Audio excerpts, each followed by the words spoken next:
அவ்வளவு தண்ணியிலே அங்காரமா ஓடி வரான்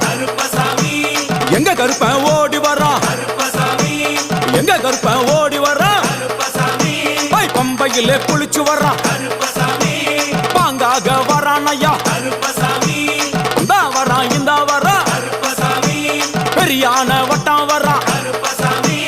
சிறியான வட்டம் வரான் கரிமலை ஏறி வரான் பகவதிய வணங்கி வரான் கரியெல்லாம் தோடு வரான் எல வந்தவளம் கடந்து வரான் சாமி முக்குழிய தாண்டி வரான் அழுதாமேடு உச்சி வரான் சாமி அழுதையிலே குளிச்சு வரான் ஆளை கட்டி தொட்டு வரான்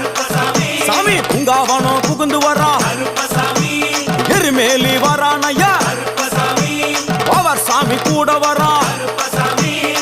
எருமேலி வந்து இறங்கிய கருப்பன் சுற்றுமுற்றும் பார்க்க எம்பெருமான் கருப்பனுக்கு மலகள் என்றால் கொள்ளை பிரியம். அவன் மலகளா சல்லடை கட்டி வருகின்ற வேளையில் ஆஹா ஆஹா காண கண்கோடி வேண்டும். அவை என்னென்ன மலர்கள் என்று கேட்டால் எடுத்து வைக்கும் கால்களுக்கு